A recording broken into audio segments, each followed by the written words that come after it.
The Michael Berry Show. So it's our adoption special, and thank you for being with us.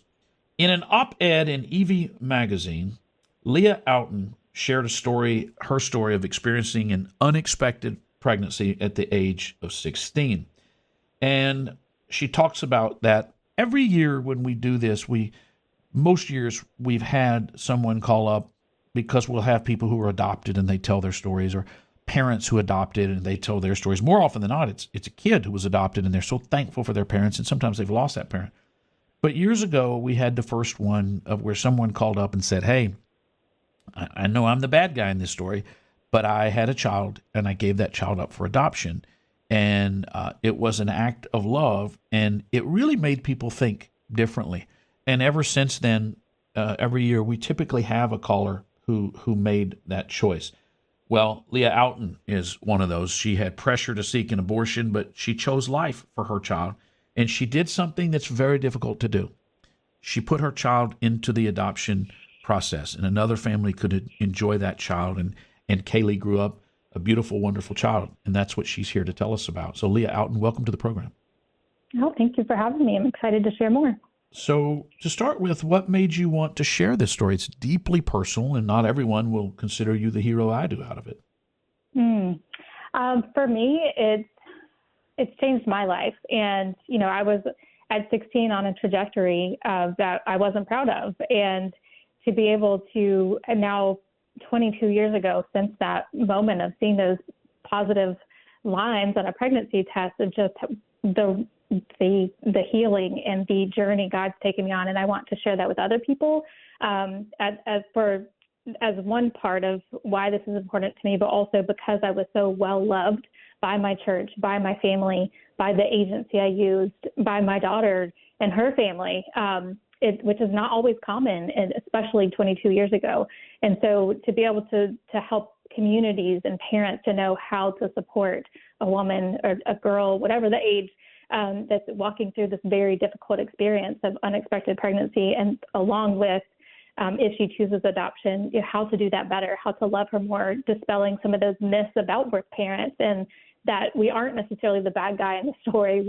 We've been an invisible, silent, often voiceless part of this, adoption triad experience. And so it's been very helpful for more birth parents, as you shared, to speak up and to share.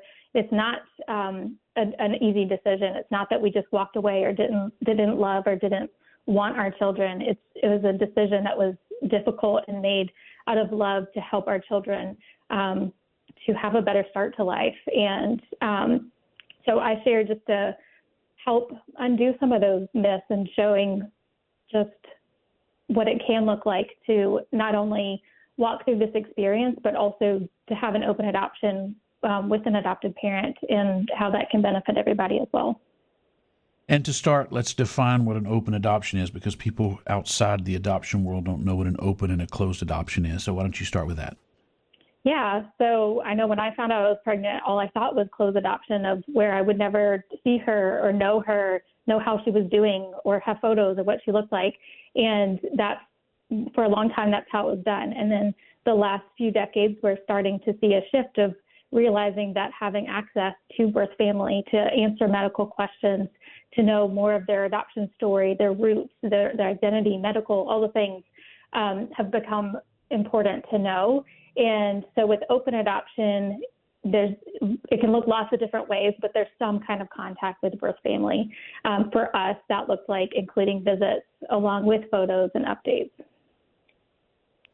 Yeah, so it's almost more of a collaborative process, and I realize that's not for everyone. We have a closed adoption in our case, and that was important to us. And look, everybody is different, and that's okay. You have to decide, who and what you are. But the fact that was important to you and led you to adoption, I think, is the important part of this conversation. Let's talk about where you were in your life when you find out you are pregnant. You're only 16 years old. I'm assuming you're probably a sophomore, junior in high school, and how that happened. Yeah, so I was just starting my junior year of high school, had just turned 16, and I had been dating someone through most of my sophomore year, and we had just really broken apart. He was heading in one way, And I didn't like that, and we were just not getting along. And so we had just broken up, and I found out I was pregnant a few weeks later. And he really had said, you should choose abortion or choose adoption, but, I'm not ready to be a parent. We're not ready to be parents. And didn't have a lot of contact or, support from him after that.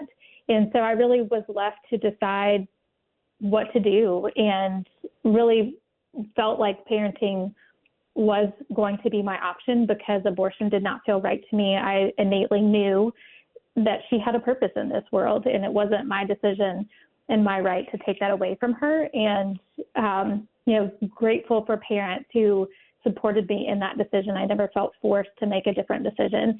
And, they were willing to help me and walk through with me through this process. And so thought I was going to parent for many months, but as I wrestled with it, I just could not find peace with parenting. And that led me to just being encouraged to make an informed decision that if parenting's not feeling right, explore adoption to make sure that that's not what you want to do, or just learn more about it. And as I had mentioned, I came into this process with my own bias of closed adoption is all that there is. We're going to be changing the name of the Gulf of Mexico to the Gulf of Mr. Michael Berry, which has a beautiful ring. We're talking to Leah Outten. She wrote an op-ed in EV magazine about an unexpected pregnancy at the age of 16. You can imagine a 16-year-old girl, how frightened she is, and she was pressured to get an abortion, and she said, no, I'm going to choose life for my daughter, whose name is Kaylee, and she did, and she pursued an open adoption, and it has worked beautifully. Not every open adoption or closed adoption is going to work well. Not every situation is going to work well, but I think by and large, this is a solution for most people, and it does honor life because we didn't choose life, God did. And I think it's an incredible testimony in addition to an experience, and that's why we've asked her to join us today. Let's talk about how y'all worked through the open adoption. How much did you see Kaylee? Did that change over time? How were you referred to by her? How much did you get to attend her events and those sorts of things? Oh, yeah. So our agreement was two times a year. And so her birthday falls in the summer. So that was a great meeting point. I went to every birthday party for 18, 19 years. And then we also had a Christmas tradition where we would get together and have lunch and, exchange gifts and just have fun catching up. So those two were always upheld through her childhood into adulthood. And for us, we loved spending time together. So there were other opportunities and visits that would come through different seasons of her life, or just what worked for our schedule. And so, yes, I was invited to things like kindergarten graduation and her high school graduation and those kinds of things, or just hanging out to have dinner and getting to know each other as extended family might. So though they were just very intentional about upholding that commitment to me, which was really meaningful to me and to her as we grew. We knew when to expect the next visit together. So she's one question that her parents asked me when I was pregnant is, what do you want to be called? And I love that they asked me that question. It kind of gave me some voice into our experience together. And, because birth moms don't get a lot of say typically about what all this can look like. And so they were great at asking me questions and really inviting me into, creating this relationship together. And so they offered different suggestions or ideas, and nothing really felt right with me. So I decided just to be Miss Leah, which is what they called any, adult. And they called me birth mom as well. So she knew me as her birth mom, Miss Leah. And then now that she's older and she and I have more directly created a relationship in her teen years, she now calls me Mother Goose, which is what my children that I parent call me as a joke, because I have 5 of them and they follow me around and I read a lot. So it's fun that she's kind of felt comfortable to add another name to me, and her mom is her mom, but I have my own little name now that she's comfortable with that. So tell me how she first called you Mother Goose. Did she ask? Did she just say it? Tell me about that moment. So my children here, like as I said, they call me Mother Goose, and so I think as she has come to visit, she's come to visit us and kind of immersed herself into, her siblings here. And so I think picking that up, just being around, because sometimes we would have longer visits in the summer for a weekend or a week. And so it was a much more immersive experience where it felt more comfortable to include something that was more personal like that. So I don't think she asked. It was just kind of started to become part of the normal conversation as we grew closer together more naturally. And how often did you see her, or have you seen her over the years? Is that more or less now? And how has that changed? What's the nature of that interaction? Yeah, I think it's ebbs and flows through different seasons. And the first 3 years, we had a lot of visits as we were building this foundation of our relationship together. So the first 3 years, we had visits probably every other month. I was 16 with a fresh driver's license, and so I loved to be able to come visit them, and they invited me, to come spend time with them and have dinner. And those dinner table moments really shaped how our relationship was building then and what it looks like now. The elementary years, we were all busier. Her with school, me with growing my family, married, and all those kinds of things. So that was really just the 2 times a year that we knew to expect for birthday and Christmas. And then her teen years is when she started to ask more. She was the third, voice and became the more important voice in our adoption relationship. And she has always known who I am and her story and wanted to know more as she was heading into those identity forming years and really the wheels turning about adoption and her turning 16 and really understanding, wow, this is the age you were when you had me. And I can understand more now about why you would choose adoption and, just having more opportunity to grow and to learn from one another. And so her teen years, she started to ask for about quarterly. And so that's where we've probably from 16 up to now with her being 21, we aim for probably one per season at least. That's fascinating. What led you to write the op-ed in Evie magazine? I think I've, again, always just felt like I needed to share the story because all of that God has done in my life, helping other women to know that there is support out there, whether they choose adoption or whether they choose to parent, that, resources like Her Plan exist and can be so helpful to find community and resources and support for whatever the path is, because there's no easy path. All of it is hard, and it's just choosing your hard and knowing to go to and where to go to find that support. And I just want women to know that there is hope, that, there is a path forward beyond this moment that can feel, a crisis or devastating or, the world's upside down, and that there's hope. Yeah, that it's, and just seeking the Lord and for that guidance and for that peace of whatever that looks like. Hold with me for just a moment. Leah Outten is our guest. The op-ed she wrote in Evie magazine caught our attention a few months back, and it was about her decision at 16 with I don't want to call it unwanted, I want to call it unexpected, which I think is the term she used, as National Adoption Month in November and our adoption special rolls on. We celebrate those mothers who make the decision of life. It's not an easy thing to do. But I think she proves it's a rewarding and wholesome and godly thing to do. I will die for this country. I will die for this flag. The Michael Berry Show. It's a big honor to be living in the United States. Leah Outten is our guest. She wrote an op-ed in Evie magazine about having an unexpected pregnancy at the age of 16. And she did not intend to supplant God's will. That child was there. And under pressure to seek an abortion, she chose life for her daughter, Kaylee, and an open adoption. And she has had a rewarding relationship with her daughter, who was adopted by another family. And her daughter is now 21 years old. And we're talking about how she's navigated this and why it's important to her to share with other people. And I love that. I absolutely love that. I read that you have become a prolific advocate, public speaker, and writer on the joys of open adoption.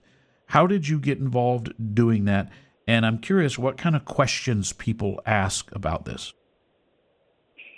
So I first started speaking just a few months after she was born because my agency wanted to share with local nurses at the hospital of, how to love a birth parent well who's choosing adoption in the hospital setting and the most vulnerable parts of the placement process. And so those opportunities have just come up through the years and just been asked to write about it and to share about it. I also blogged and wrote through my pregnancy and the early years, and that's continued to grow to the books I write. And writing was such a healing part of my journey to process my emotions and capture those moments that I got to share with her through the years and to connect with other birth moms and adoptees and adoptive parents because everybody's coming into this with curiosity, whether they have a personal experience with adoption or they're outside the experience and it's something that's completely new. And so I think writing and speaking has just been such a connecting experience to help other people to know you're not alone in this, and here's what's worked in our journey and what's been helpful in our journey and my personal journey too. So common questions, you've asked a lot of them of what does this look like? How often do you visit? What does she call you? But I think another one is, navigating boundaries and conflict in open adoption, because it's not always easy. An adoption relationship is just like any other relationship that takes work and effort. And, through the years, her parents and I have worked through to navigate, wanting to honor each other. They are her parents, and I respect that. And they also respect that I'm her birth mom. And we both come together knowing that there's things that we can provide and speak to into her life that the other can't. And within that, there can still be conversations that we've had to have, especially as I've shared my story more publicly and making sure that I'm sharing things that are still respectful of their privacy. And especially as she was under 18, navigating what's okay to share, what photos are okay to share. And if there was ever a line that was crossed, or whatever that was, that they gently came to me and said, hey, we're noticing this. Can we do this differently next time? And they modeled healthy communication for me and what that can look like. And I think since open adoption can be very intimidating or scary when you are just beginning the process of adopting, that there's still a lot of fears and myths, and being able to understand that boundaries are a good thing and that open adoption is not co-parenting. It's, you're still the parent, but you have an open heart and a bridge to those connections, to those answers that are part of their life too. And being able to advocate and work through that together. Tell me about your own children, your children that you parent, as you say. You said you have 5? I do. I have 5. Wow. All right, go ahead. Yeah. So I had another unexpected pregnancy in my college years and had, thankfully, a wonderful man by my side at that point, and we got married at 19, 20. And so that daughter is now 18, and then our youngest is 8. This is a story of bounty. So many women have so much trouble getting pregnant, and you just keep having babies. And you know what? God bless you for loving these babies, no matter what the relationship is, no matter whether they were planned or not. I have so many friends that they're seemingly the youngest. I don't know why this has happened with my generation, but they're the youngest, and they have, their next in the order is 10, 15 years ahead of them, and they call themselves oopsie babies, and yet they're spoiled rotten, because by that time the parents have raised all these other kids, and then here comes the kid that they didn't expect, and they didn't think mom could get pregnant anymore, but she did. Yeah, we've definitely wasn't our plan to have 5, but we're definitely still very fortunate for these children that God's given us. I work with adoptive parents every day, and they struggle with fertility. And so I especially realize the humbling gift that it is that I was able to.